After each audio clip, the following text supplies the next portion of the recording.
97.1. Forever! Mga kwento ng pag-ibig, kwento ng pag-asa at mga kwento ng buhay dito sa Barangay Love Stories. Love Stories.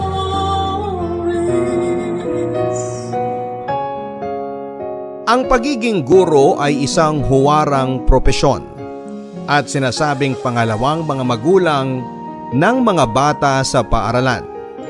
Ngunit paano kung darating na ang oras na tatanda at magiretiro ang isang guro?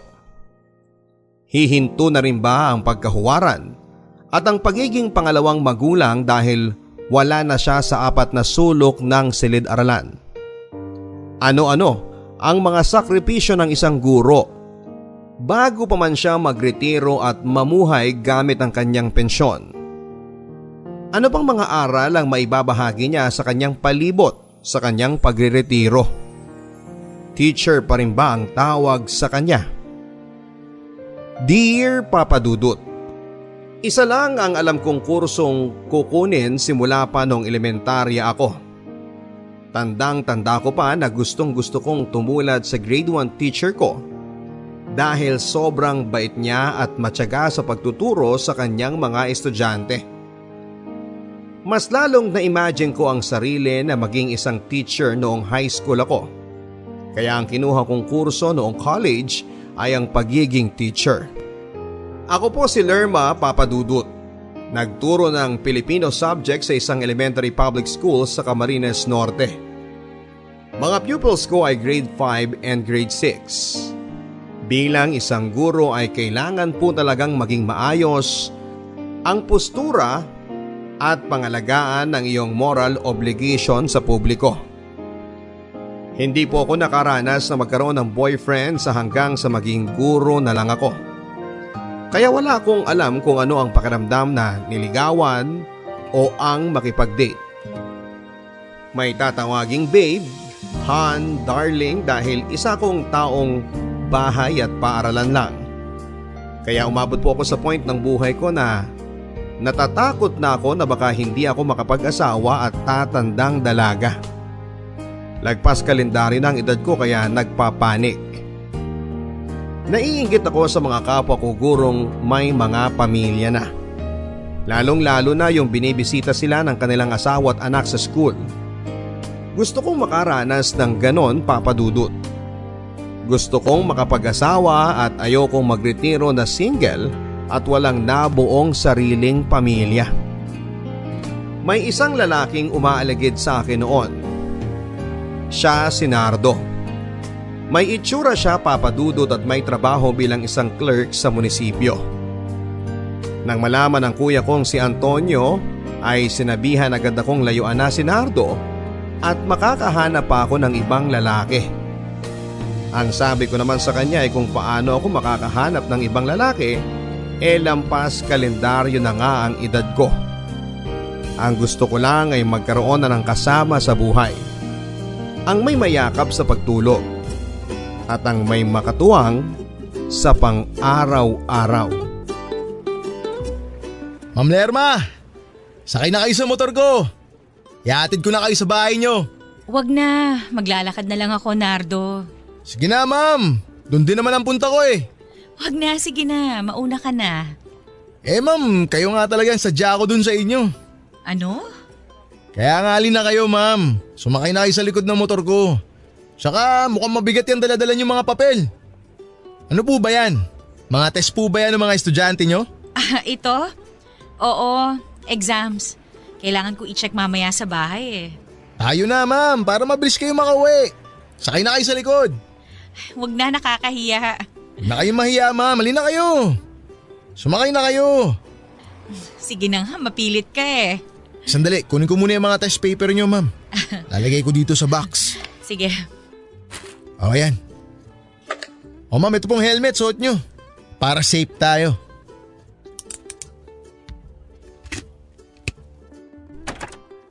O dahan-dahan lang ho sa pagsakay ma'am ha. O yan, tayo na. Ma'am Lerma, kumapit lang kayo na mabuti sa bewang ko. Huwag kayo mahihiya. Ah, Higpitan nyo ang paghawak ma'am. safe na safe kayo sa akin. Dahan-dahan lang. Parang mabilis. Ma'am nga pala, kumusta yung tinatanong ko sa inyo? Ang alin? Ano? Si ma'am talaga. Kailan niyo po ba ako sasagutin? Tagal ko na naniligaw sa inyo ah. Hindi kita pwedeng sagutin. Ano? Bakit naman? May asawa ka na, di ba? Hiwalay na kami kaya pwede na. Anong pwede na? Hindi kayo legally separated. Pero wala na talaga kami, ma'am. Hindi na namin pinakikialaman ng isa't isa. Malaya na akong gawin kung ano gusto ko. Kaya pwede na tayo magsama. Magsama ka agad ang nasa utak mo eh. Hindi pa nga kita sinasagot. Kaya nga sagutin mo na ako. Alam mo naman na hindi pwede dahil isa akong guro. May moral obligation kami. Wala naman tayong masamang ginagawa. Maaaring wala dahil nagkakaintindihan na kayo ng asawa mo. Pero sa mata ng batas at sa lipunan, kasal ka pa rin sa kanya. Alam nyo ma'am, gusto ko lang na mapasaya kita. Sa totoo lang ma'am, mahal na nga kita eh. Sobrang gustong gusto kita. Alam nyo ma'am, tuwing nakikita ko kayo, nawawala ako sa hulog eh. Daling-dali nyo yung puso ko. Lagi itong kumakabog ng napakalakas. Kahit pakiramdaman nyo yung dibdib ko ngayon, mararamdaman nyo kumakabog yung puso ko. Oh, nararamdaman nyo ba ma'am? Nardo, kumakabog din ang puso ko. Ano po yun ma'am? Ay, eto na po pala tayo. Napasarap ng kwento. Ingat po sa pagbaba ma'am ha. Ayan. Pumasok tayo sa bahay. Ano ba ang gusto mo? Kape? Gatas? Ma'am, ikaw ang gusto ko eh. Upo ka. Ay, salamat ma'am. Mag-init lang ako ng tubig ha. Ano bang gusto mo? Kape o gatas? Ma'am, ang gusto ko sana kape at ikaw. Kapag isinausaw sa mainit na kape, manlalambot at sasagutin ka ng oo, ganun ba? Ibig sabihin po ba nito ma'am? Yes! Girlfriend mo na ako at boyfriend na kita. Woohoo! Ayos! May kinakasama na ring ibang lalaki ang asawa ni Nardo, Papa Dudut. Kaya't hindi naging issue sa aming dalawa ang takot na baka ihabla ako ng legal wife niya. Pero issue talaga ng lipunan ng pagsasama namin sa iisang bubong. Nilino ko ang usap-usapan. Isa daw akong immoral dahil sa ginagawa ko. Pero hindi kasi nila naiintindihan na kailangan ko rin ng lalaki sa buhay ko. Kailangan ko ng may makasama at may magmamahal. Kahit matindi ang pagtutol ng kapatid kong si Antonio sa aming relasyon, ay wala siyang nagawa. Mas matimbang ang pag-ibig namin sa isa't isa ni Nardo.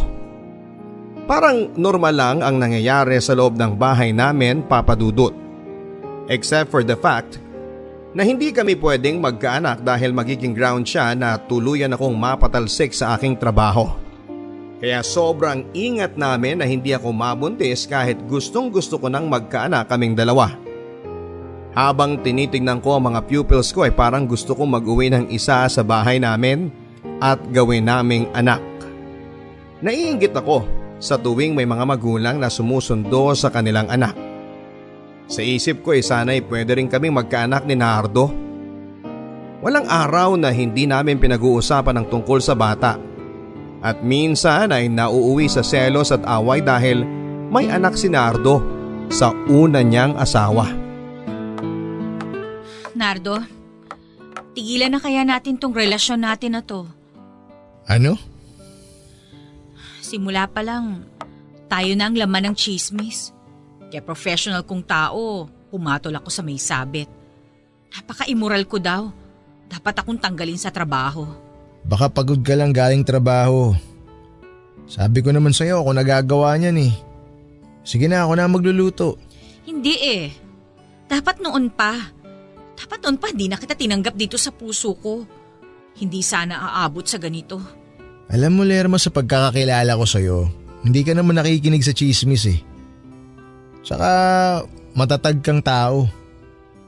Lerma, sabihin mo nga sa akin, Ito bang paksa natin tungkol ba to sa mga chismis o tungkol to sa gusto mong magkaanak tayong dalawa? Nardo, Ay, sinasabi ko na nga be. oo. Gusto ko nang magkaanak tayo pero hindi pwede eh. Nakakainis naman kasi to, hindi pwedeng mabuntis ang isang guro kapag hindi siya kasal. Paano kung may isang gurong babae na gusto lang magkaroon ng anak? Matatanggal din ba sa trabaho? Itigil mo na yung pag-iyak mo, Lerma. Alam mo, may naisip ako. Ano kaya kung mag-ampon na lang tayo? Eh sino naman? May kamag-anak ako. Malapit na siyang manganak. Salat naman sila sa buhay. Kaya sigurado ako na papayag yun na ipaampon yung anak niya. Nardo, sana pumayag. Iba pa rin siguro kung may inaalagaan tayong bata sa bahay at itatrato nating anak. Huwag kang mag-alala, Lerma. Susubukan ko siyang kausapin. Pero mukhang papayag talaga yun. Ang hirap ng sitwasyon nating dalawa, Nardo. Ang hirap-hirap. Tigilan mo na nga yung pagtatadtad mo dyan. Ako na magluluto. Magpahinga ka na muna, ha? Pag-usapan natin yung tungkol sa pag-aampon natin mamaya pagkatapos kumain.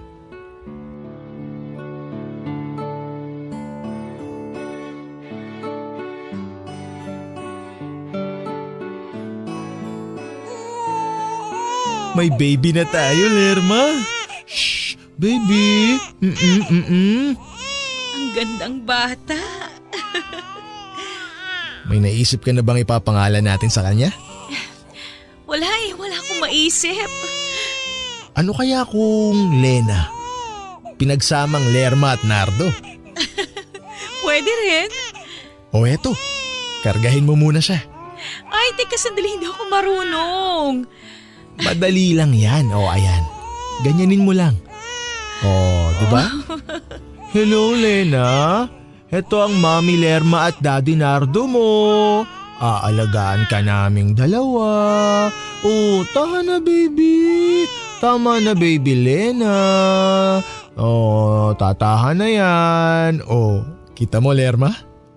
Gusto ni baby Lena ang bago niya mga magulang. Anong sabi ng tunay na mga magulang nitong bata?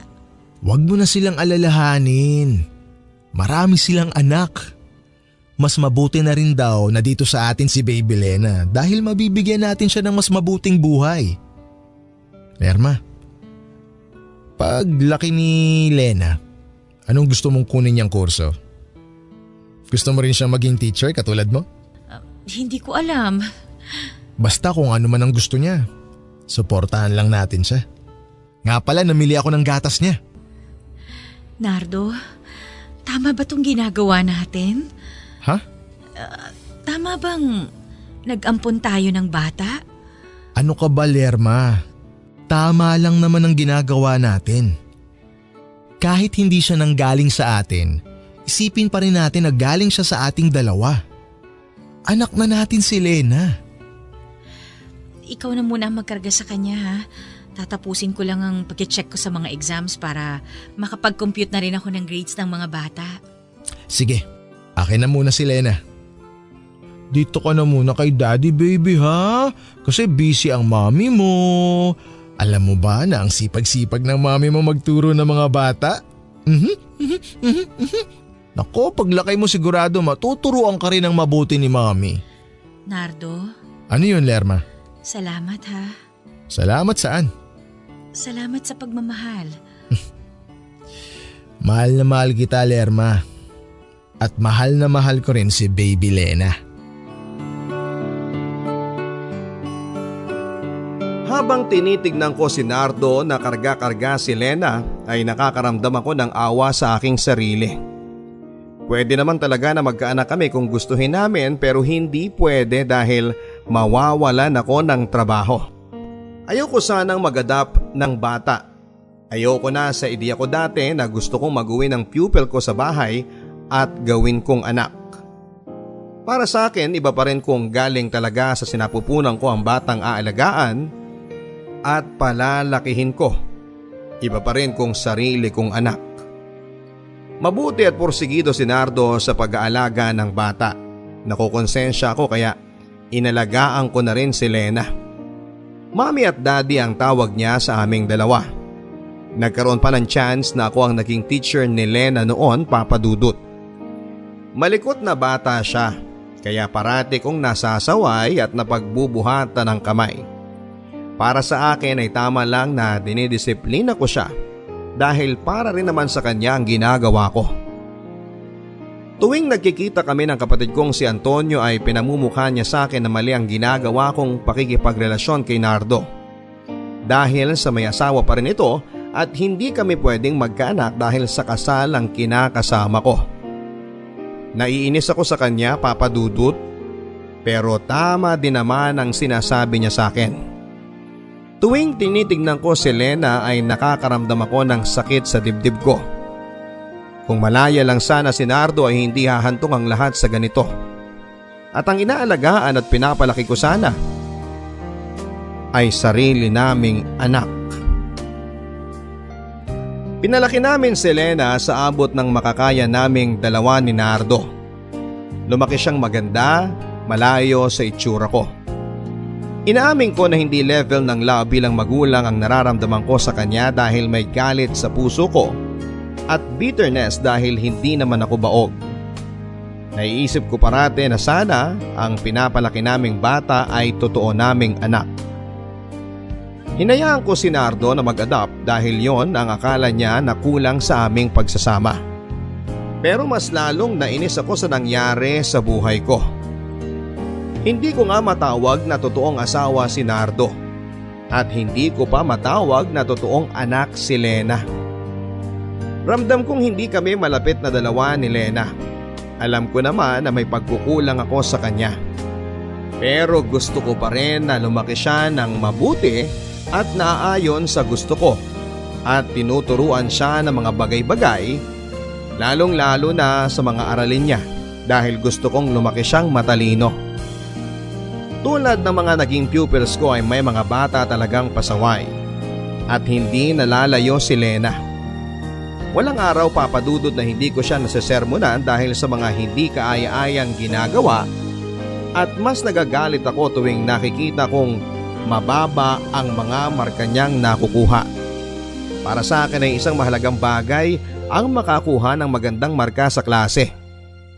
Gusto ko sanang maging honor student si Lena, Papa Dudut, tulad ng mga anak ng kasamahan kong guro, pero hindi. Parang failure sa part ko nang graduate siya na walang honor. Lena! Ano ba naman tong marurumi mong damit dito sa banyo? First year high school ka na, dalaga ka na, isip bata ka pa rin ba? Sorry po, Mami. Kukunin ko na po. Laban mo nga ang mga yan. Dapat marunong ka na sa buhay para pag college mo, hindi ka na mahihirapang mag-adjust. Eh syempre, wala namang college dito sa atin, kaya doon ka mag-aaral sa city. Umayos ka nga. Mag-aral ka na mabuti. Hindi parang nangangamot itong mga grades mo, oh. Nakakahiya. Hindi ka ba nahihiya, ha? Sinusubukan ko naman po. Ang sabihin mo, hindi mo talaga ginagawa ang mag-aral. Kasi kung nag-aaral ka, makikita yan sa mga grades mo. Alam mo ako noon, nag-aaral talaga ako. Ikaw kasi, paisi-isi ka lang. Hindi naman po, Mami. Anong hindi? Kahit nga paglalagay nitong marurumi mong damit sa labahan, hindi mo magawa. Huwag mo akong dandanin sa pag-iyak-iyak mo, ha? Alam ko naman po na hindi niyo ako tunay na anak, kaya ganyan kayo sa akin. Ano? Anong ganyan ang pinagsasasabi mo dahil sa hindi kita tunay na anak, ganun ba? Hindi ko nararamdaman na mahal niyo ako bilang anak niyo. Mami nga ang tawag ko sa inyo. Pero hindi ko maramdaman ang pagiging ina ninyo. Para kayong principal sa school na pinapagalitan ng mga estudyante. Aba, pinagagalitan talaga ang mga pasaway. Eh pasaway ka eh. At huwag mo ipamukha sa akin na hindi ako naging ina sa'yo, ha? Malaki ang sakripisyong ginawa ko sa'yo. Gusto mo lang maging katulad ako sa gusto mong mangyari. Maging matalinong anak. Nagtatop sa klase kasi teacher ang magulang. Pero hindi ko po kaya yun. Hindi ko po kaya ang mga expectations nyo, Mami. Hindi ba pwedeng mahalin niyo ako nang walang kondisyon? Ah! So kinu-question mo kung paano kita pinalaki? Ganun ba? Ang bata-bata mo pa, ganyan ka na magsalita? Paano pa kaya kung mas malaki ka na? Bakit hindi kayo tumulad kay Daddy? Mahal na mahal ako, na walang kondisyon. Aba syempre, kadugo ka niya. Ganun po ba? Dahil hindi niyo ako kadugo, kaya may kondisyon sa pagmamahal niyo, Mami. Mamahalin niyo ako kung maganda ang grades ko. Sarili niyo lang ang mahal niyo. Hindi kayo marunong magmahal. Tumigil ka na! Sana, hindi na lang ako pumayag na mag-ampon pa kami. Kung alam ko lang na mahihirapan lang din ako. Sana nga po. Sana naging masaya ako sa piling ng tunay kong mama. Magiging masaya ka ba kung yung tunay mo magulang walang maipakain sa'yo? Nakakain ba ang pagmamahal? Hoy, umayos-ayos ka ha? Makinig ka sa akin na bata ka. Kailangan mo mag-aral ng mabuti para kung makapagtapos ka na, pwede mo na akong layasan. Lalayas talaga ako. Ano? Lalayas talaga ako sa bahay na to. Maldita ka talaga, no? Hindi naman talaga anak ang nararamdaman ko sa bahay na to. Parang nasa classroom pa rin ako kapag umuwi ako dito. Para akong estudyante mo na araw-araw kinukunot ng isang teacher na hindi magkakaanak. Bastos kong boto ko! Sige, sampalin niyo ako. Yan naman parating ginagawa niyo sa akin eh. Parating niyo akong sinasaktan.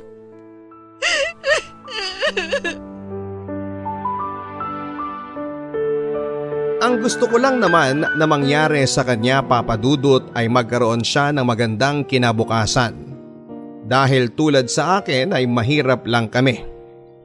Hindi ako kayang pag-aralin ng mga magulang ko noon kaya nag-aral talaga ako ng mabuti para makakuha ng scholarship sa college. Kaya nakapagtapos ako.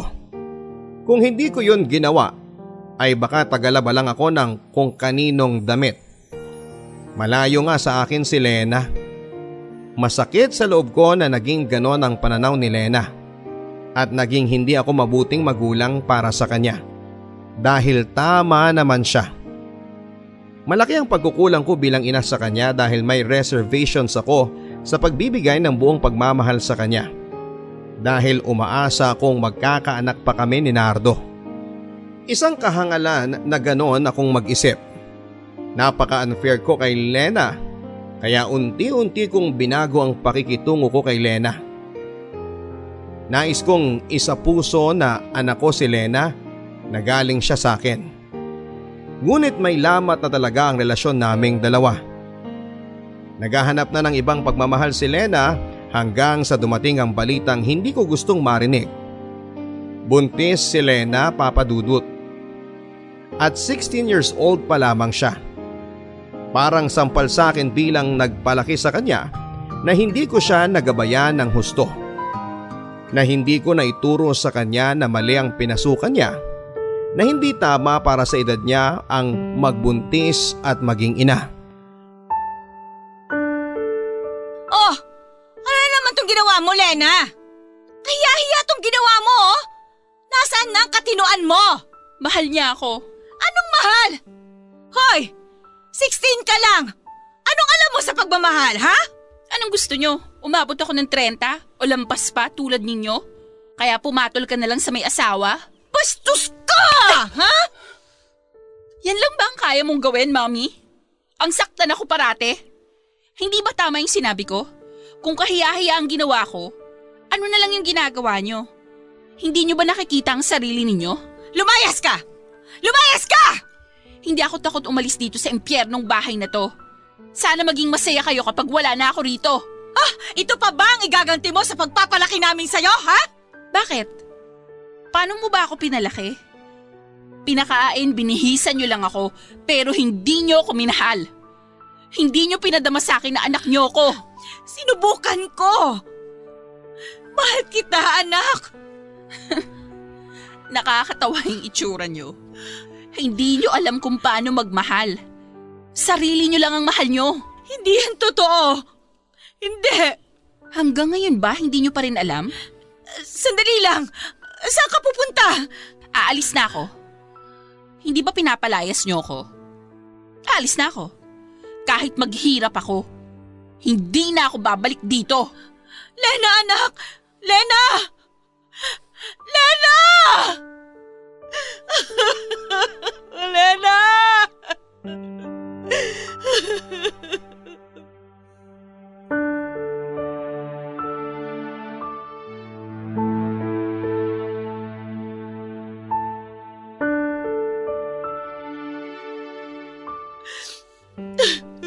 Tahan na. Hahanapin ko si Lena. May uuwi ko siya dito. Tumigil ka na sa pag-iyak mo. Paano bang maging ina? Hindi ako naging ina sa kanya, Nardo. Kahit mami pa ang tawag niya sa akin, hindi ako naging ina sa kanya. Ang sakit isipin na dahil sa sitwasyon natin, nagawa ko masaktan ng isang tao. Ano ba ito nangyayari sa buhay ko? Shhh! Tama. Magiging maayos din ang lahat, Lerma. Tama ba ako na yung anak nung tagatinda ng isda sa palengke ang nakabuntis kay Lena? Oo, siya nga. O pupunta na muna ako doon, ha? Baka nandun si Lena. Ayoko mag-asawa ng maagang anak natin, Nardo. Ayoko rin naman na tumanda siyang dalaga. Ang gusto ko lang, makatapos mo na siya sa pag-aaral niya. Nardo, kunin mo si Lena. Iuwi mo siya. Hindi ako papayag na magsama sila nung lalaking yun. Ang babata pa nila, Nardo. Kailangan pa nila ng gabay. O sige na, sige na. Tumigil ka na sa pag-iyak mo. O pupuntahan ko na yung anak natin, magbabaka sakali na nandun siya. Pag wala, hahanapin ko siya kung saan. Pag nakita ko siya, pagsasabihan natin siyang dalawa. Sa totoo lang, ayoko rin na matulad siya dun sa tunay na nanay niya. Na bata pa nung maging ina. Kaya ayun, naging miserable ang buhay dahil sa kahirapan. Lerma, dinala ko dito si Lena sa atin dahil alam ko na mabibigyan natin siya ng magandang buhay. Dinala ko siya dito sa atin para maging anak natin. Huwag ka nang umiyak. Hahanapin ko siya.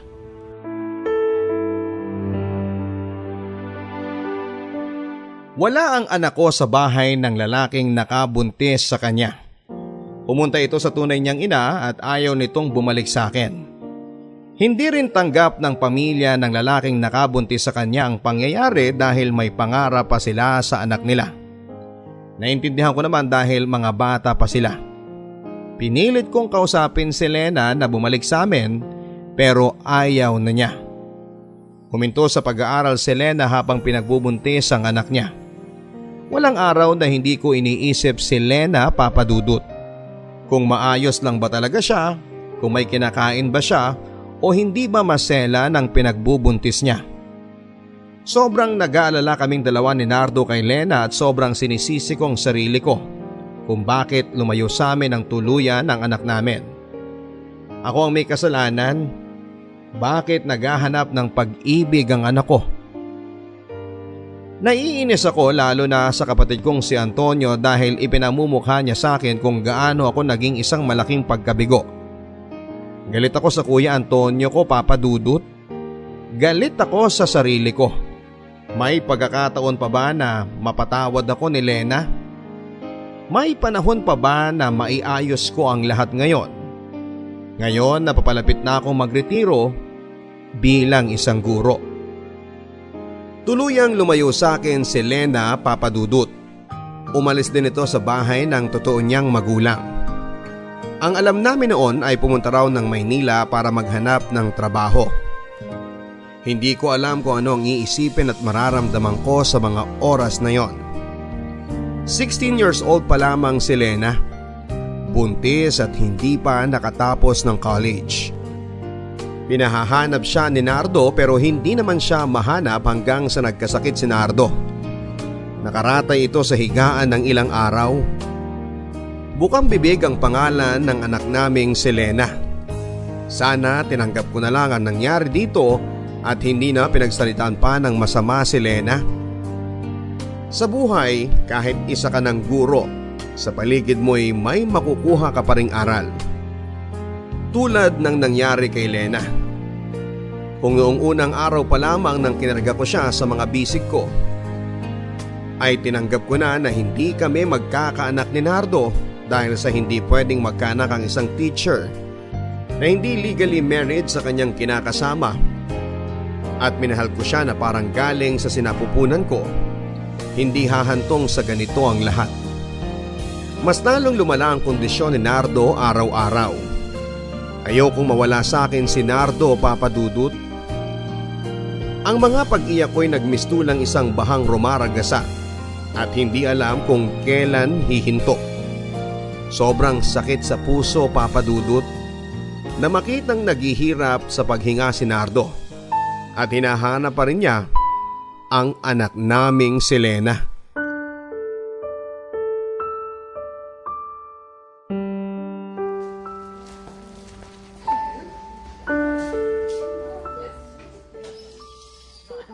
Nardo naman, lumaban ka.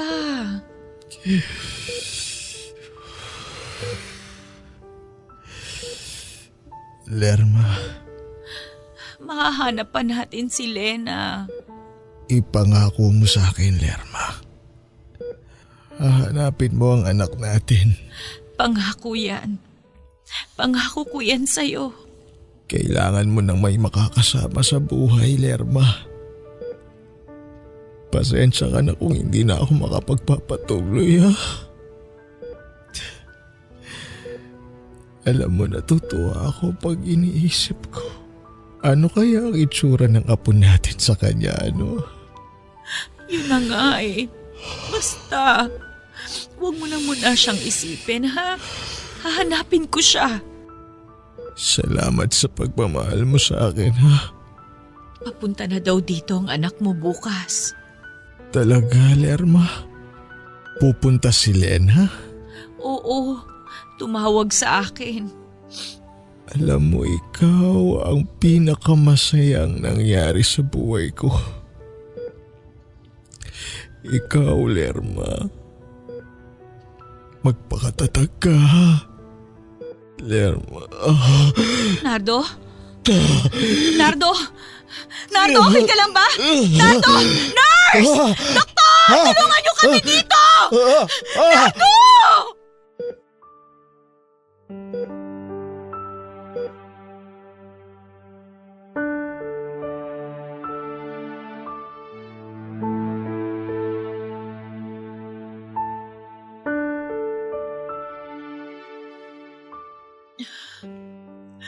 Ano ba nangyayari sa'yo, Lerma? Hindi ko alam. Tumigil ka na sa kaiiyak mo. Wala na tayong magagawa. Kailangan mo na magpatuloy sa buhay mo. Paano, kuya? Ayusin mo ang buhay mo, Lerma. Bakit, kuya? Anong bakit? Tigilan mo na nga yung pag-inom mo, Lerma. Ito lang yung nagpapakalma sa akin eh. Nakakasama yan sa'yo. Matanda ka na. Hindi ba 3 taon na lang magre-retire ka na? 3 taon? Umayos ka. 3 taon pagkatapos, tuluyan na akong mawawalan ng silbi. Lerma, wala na ang kinakasama mo. Dapat alagaan mo na ang sarili mo. Maganda ka na sa retirement mo. Wala nang silbi ang buhay ko kapag nag-retire na ako. Patapon na rin ang buhay ko, kuya. Ano bang patapon yung pinagsasabi mo? Magnegosyo ka. Maglibang. Paano ako maglilibang? Wala na nga si Nardo at saka si Lena. Itigil mo na nga yung pag-inom mo. Lasig ka na eh. Ano yan? Wag! Ibalik mo sa akin yung iniinom ko. Ibalik mo yan, kuya. Tumatanda ka na ng paurong, Lerma. Tigilan mo na to. Bakit mo ba ako pinakikialaman sa buhay ko? Palagi mo na lang ako pinakikialaman! Gusto ko lang maging maayos ang lahat sa'yo. Kaya please, tama na. Tama na, Lerma. Nagmamalasakit ka ba? Ganon ba? Marami ka nang nainom.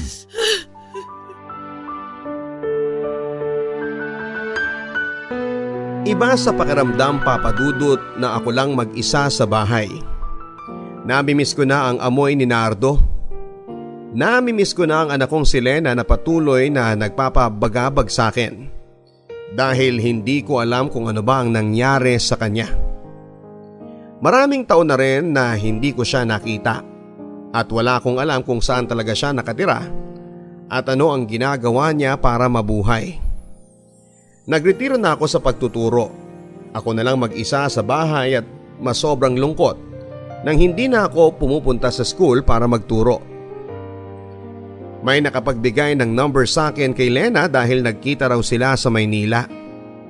Tinitingnan ko ang numero at pinalakas ko ang loob ko nang sa ganon ay kausapin ko na siya.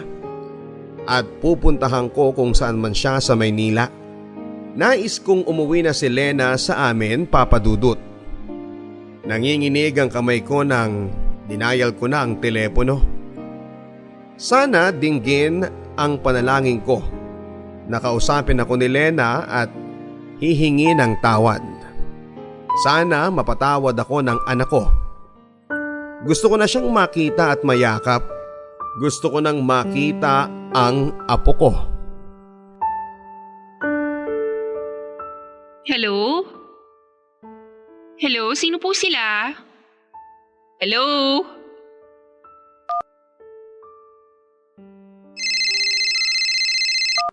Hello?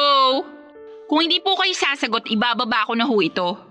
Anak, Lena, ako ito ang mami mo. Mami? Anak, umuwi ka na. Matagal na kitang gustong makita eh. Gusto rin kitang mayakap. Bumalik ka na, anak. Mami, okay na ako dito. Anak naman, patawarin mo na ang mami. Nagbago na ang mami. Please, anak. Mami, okay na po ako sa buhay ko. Sana tuluyan niyo na lang akong kalimutan. Alam mo ba, ikaw ang bukang bibig ng daddy mo. Ano pong nangyari kay Daddy? Hindi mo ba alam? Ano pong nangyari kay Daddy? Ano po yun? Wala nang daddy mo, anak. Iniwan na niya ako. Ako na lang ang mag-isa dito sa bahay. Ano?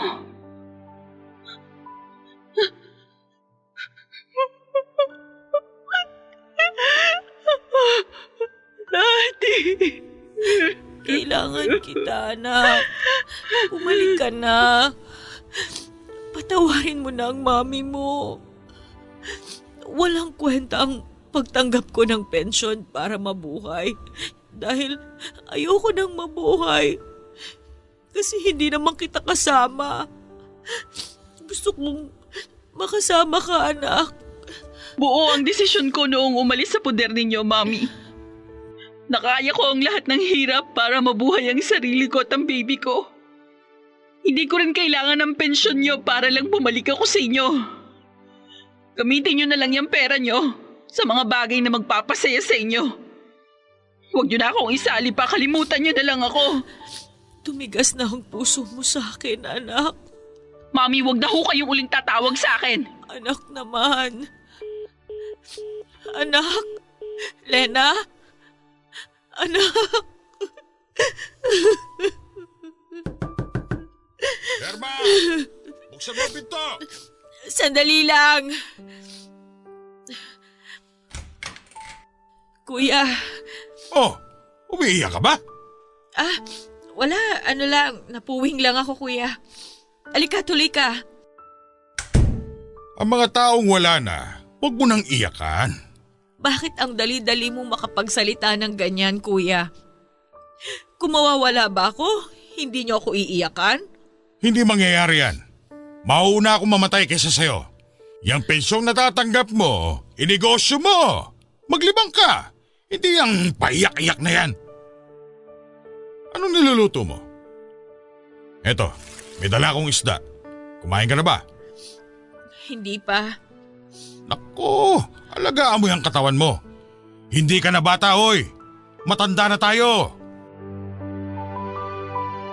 Walang silbi ang buhay ko, Papa Dudut. Kahit may natatanggap akong pensyon, ay nagugutom pa rin ako sa pagmamahal. Gusto kong umuwi na ang anak kong si Lena.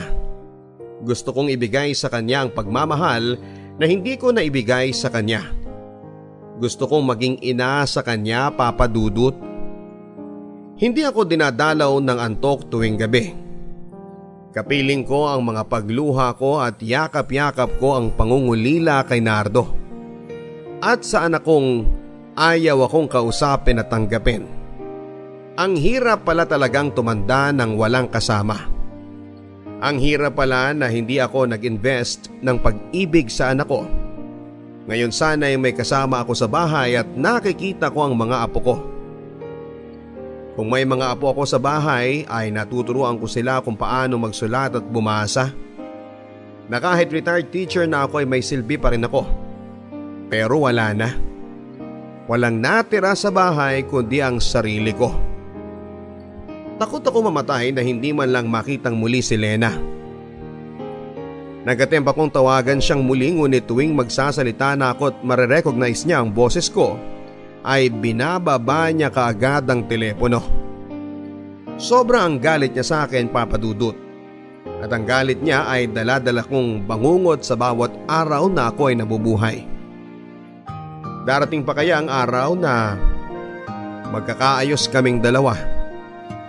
Darating pa kaya ang oras na mayayakap ko siya at mahahagkang muli? Dumarami na rin ang nararamdaman kong sakit, Papa Dudut.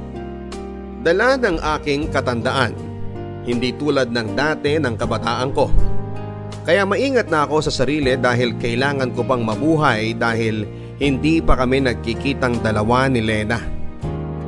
Ang kinakainisan ko lang talaga ay ang panghihimasok sa akin ng kapatid ko. Sa lahat ng ginagawa ko ay may nasasabi talaga siya. Gusto niyang magnegosyo ko dahil sayang daw ang pera. Ang sabi ko naman sa kanya, Papa Dudut, ay hindi ko na kailangang pangkumita ng pera dahil nabubuhay naman ako at nakakakain ng 3 beses sa isang araw dahil nga sa natatanggap kong pensyon. Ang sabi niya sa akin ay nag-iba na raw ako simula nang maimpluwensyahan ang utak ko noong nagsama kami ni Nardo at nagdala pa ng bata para gawin naming anak. Hindi naiintindihan ni Antonio na kailangan ko ng pagmamahal ng isang lalaki at ng isang anak. Siguro nga ay hindi niya maiintindihan dahil lalaki siya at may asawa at mga anak. Isang umaga pumunta naman si Antonio sa bahay. Parang siramplaka na naman ang mga sermon sa akin. Ayaw ko mang pagbuksan ay wala akong magagawa dahil hindi rin naman ito aalis sa labas at magpapatuloy lang sa kanyang paulit-ulit na pagtawag ng pangalan ko at pagkatok sa pintuan. Mabuti naman pinagbuksan mo ako. Kanina pa ako tawag ng tawag sa iyo, Lerma. Ano bang kailangan mo, kuya? Bakit hindi mo pa rin ginagawa ang sinabi ko sa iyo magnegosyo ka kaysa natutulog ang pera mo? Kuya, kaya nga ako nag-retire dahil ayoko nang magtrabaho. Mas lalo ka manghihina niyan kung magmumukmo ka lang dito sa bahay. Kuya, pwede ba tigilan mo na ako? Ano tigilan? Concern lang ako sa iyo, oy! Hindi ka concern. Gusto mo kinokontrol mo yung buhay ko. Tama na! Ano pinagmamalaki mo, ha? Kuya, tigilan na natin to! Ipinagmamalaki mo na isa kang professional at kami ng mga kapatid mo walang natapos, ganun ba? Hindi, kuya! Huwag mo akong pagtatasan ng boses, Lerma, ha? Kahit matatanda na tayo, ako pa rin ang kuya mo. Ang nakakainis lang, nagmamalaki ka sa akin. Pero yung nakarelasyon mo, may sabit. Kaya hindi kayo magkaanak-anak at nag-ampon pa kayo. Sawa na kasi ako sa panghihimasok mo sa buhay ko Kung hindi dahil sa paghihigpit mo, sa panghihibasok mo nung kabataan ko, di dapat sana nakapag-asawa ako ng mas maaga. Hindi sana ganito yung buhay ko. Pero kahit na nakipagrelasyon ako sa lalaking kasal sa iba, hindi ko pinagsisisihan yon dahil mahal ko yung tao. Minahal din niya ako. Ang pinagsisisihan ko lang, naging mahigpit ako sa anak kong si Lena. Hindi ko na malayan, naging katulad mo na ako na gustong kontrolin ang lahat ng kilos ko. Ang kaibahan lang namin ni Lena, duwag ako. Duwag ako noon. Hoy, wala akong ginawa masama sa'yo, ha? Gusto ko lang mapabuti ka. Tama na. Natapos ko na ang kurso ko, tumulong na ako sa mga magulang natin, sa inyo, sa mga kapatid natin, pero sana naman, respetuhin nyo na ang buhay ko. May sarili na akong buhay. Matanda na ako. Retired teacher na ako. Pero parang feeling ko, bata pa rin ako na gusto ninyong hawakan sa leeg Ayoko na, kuya. Anong gusto mo mangyari sa'yo noon? Mabuntis tulad ng anak-anakan mo si Lena? Wala kayong tiwala sa akin! Ano? Kapag may lumapit na lalaki sa akin, pinalalayo niyo kagad yung lalaki. Nilalayo anak ko nung lalaki! Gusto mo dati Tama na! Tigilan mo na ako! Ayoko na! Lerma! Lerma! Hindi ako makahinga! Lerma! Ayos ka lang Kuya, ba? hindi ako makahinga! Lerma! Lerma!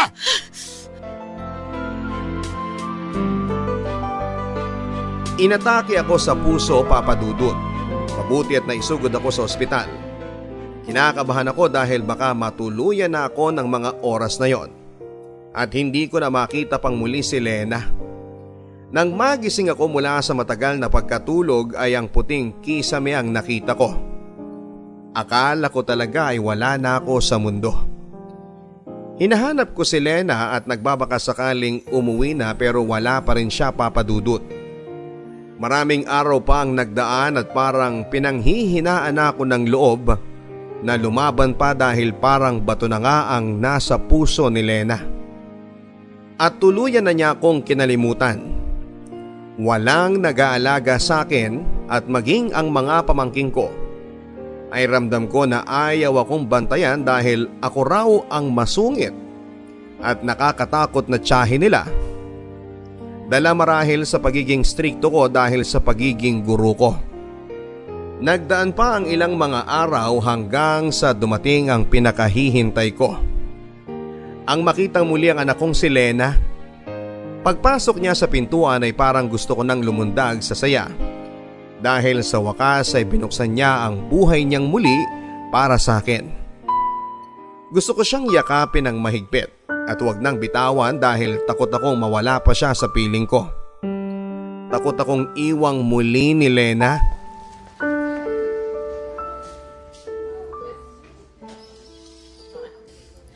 Anak. Lena. Mami, Matagal ko nang gustong mangyari ito. Dininig ang dalangin ko. Okay ka lang ba, anak? ako dapat ang nagtatanong sa iyo niyan. Okay lang ba kayo, Mami? Akala ko, mamamatay ako na hindi kita makikita. Salamat at pinuntahan mo ako. Salamat, Lena. Patawarin niyo po ako. I'm sorry.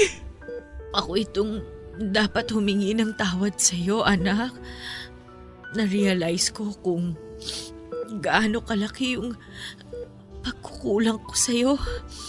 Sana mapatawad mo ko, anak. Huwag na kayo mag-isip ng kung ano pa man. Pinatawad ko na po kayo. Magpagaling po kayo para makapagbakasyon tayo kasama ng mga apo ninyo. Anak, salamat, anak. Salamat, napatawad mo ko. Ito na yung pinakamasayang araw ko. Masaya rin po ako, Mami. Nalungkot ako nung binalita niyo yung tungkol kay Daddy. Iniwan na niya tayo. Pero masaya na siya kung nasaan man siya ngayon. Hindi ko man lang siya nakita. Walang araw na hindi kanya inisip noon. Sinabi niya sa akin na hanapin kita. Nahanap kita. Kusa kang nagpahanap, anak. Mami. Ilan na bang mga apo ko? 3 na po. Ano bang nangyari sa buhay mo noong umalis ka sa amin? Pwede ko bang malaman? Nakahanap ako ng trabaho sa Quezon City. Doon ko na pinanganak ang panganay ko. Nakilala ko yung doktor na nagpaanak sa akin. Naawa sa kalagayan ko. Naging magkaibigan kami hanggang sa niligawan niya na ako. Hindi ko akalain na may magkakagusto pa sa akin na tulad niya.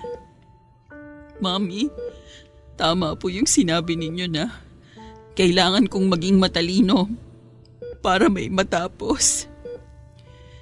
Napagdaanan ko po yung nilalait at minamaliit na mga tao sa paligid ng asawa ko. Naririnig ko yung boses nyo, yung mga pangaral ninyo, yung pagmamahal nyo sa akin. Anak, Ayoko lang aminin noon ng mga realization na mahal niyo ako. Nagmatigas din ang puso ko kaya ayaw kitang kausapin noon. I'm sorry. At salamat sa pagmamahal mo, Mami. Kung bibigyan ako ng buhay uli, gusto ko na sana galing na ako sa sinapupunan mo. Mahal na mahal ko po kayo ni Daddy. mahal na mahal kita. Mahal na mahal.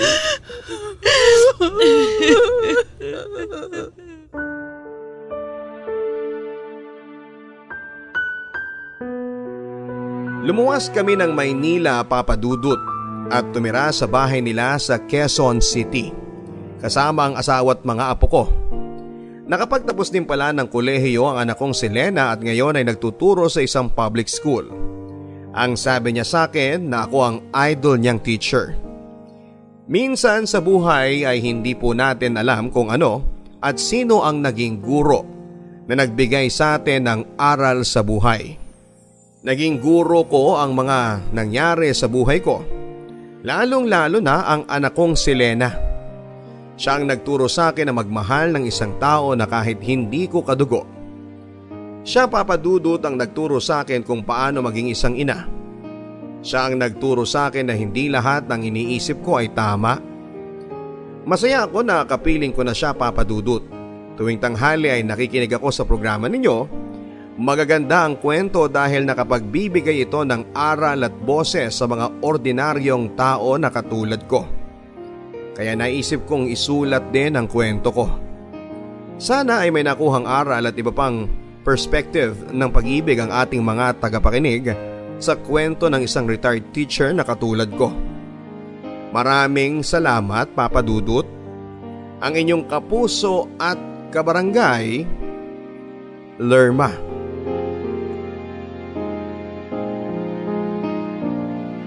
Mga kwento ng pag-ibig, kwento ng pag-asa at mga kwento ng buhay dito sa Barangay Love Stories. Love Stories.